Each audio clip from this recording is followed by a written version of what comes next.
જય દ્વારકાધીશ બધાને. તો આજે અમારે જવાનું છે વેરાવળ.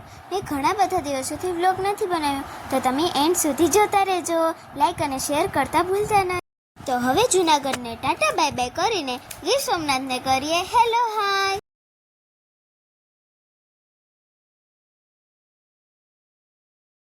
આ છે મારા પપ્પા. સડનલી મેં જોયું તો ભાગ્યમ કાર ચલાવતો હતો. વારે વખતે તો એ તો એમ જ કરે. વરસાદી વાતાવરણ છે. વરસાદનું તો કામ જ હોય, થોડો થોડો વરસાદ તો ચાલુ જ છે. આવા વાતાવરણમાં વ્યૂ સારા જોવા મળે. આ છે મારી મમ્મા.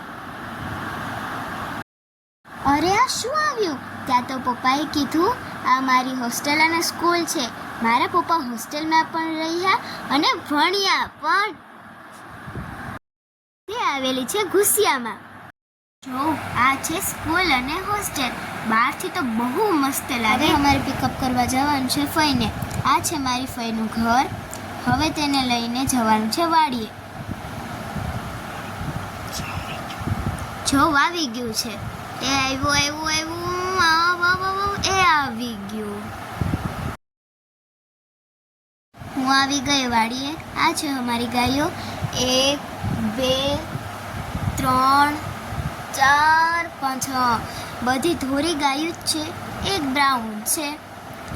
બ્રાઉન મારા સામે જોતી હતી તો મેં તેને રમાડી. બ્રાઉન ગાયને રમાડતી હતી ત્યાં ધોરી ગાય જોવા લાગી. તેને દુઃખ ન લાગે એટલે મેં થોડીક વાર તેને પણ રમાડી. આ અમારો બગીચો છે નારિયેળીનો. જો કેવો સરસ છે ને. ભાગ્યમ ત્યાં તો આવીને ટોય બુલેટમાં બેસી ગયો. રમવા લાગ્યો તેનાથી. તેને આવી ગાડીઓમાં રમવાની ખૂબ જ મજા. ભાગ્યમના બર્થડેના અમે લેપટોપમાં ફોટા જોતા હતા. અમે બધા ખાતા હતા ડ્રેગન ફ્રૂટ. આ છે મારી ફઈ. આ છે મારી દાદી. રાઘવ તો જો ડ્રેગન ફ્રૂટ તો એમ ખાય કે જાણે બિલાડીએ ઉંદરને ખાધું હોય. આખું મોઢું તેનું પિંક પિંક જ છે. તો હવે બધાને ટાટા ગુડ બાય કરીને જાય છે સરપ્રાઈઝ પ્લેસમાં. તે તમારે ગેસ કરવાનું છે. તો હવે ફાઇનલી આપણી સરપ્રાઈઝ પ્લેસ આવી ગઈ છે ને તે છે મારું મામાનું ઘર. બધાને ટાટા ગુડ બાય કરીને વાપસ જાય છે આપણા ઘરે.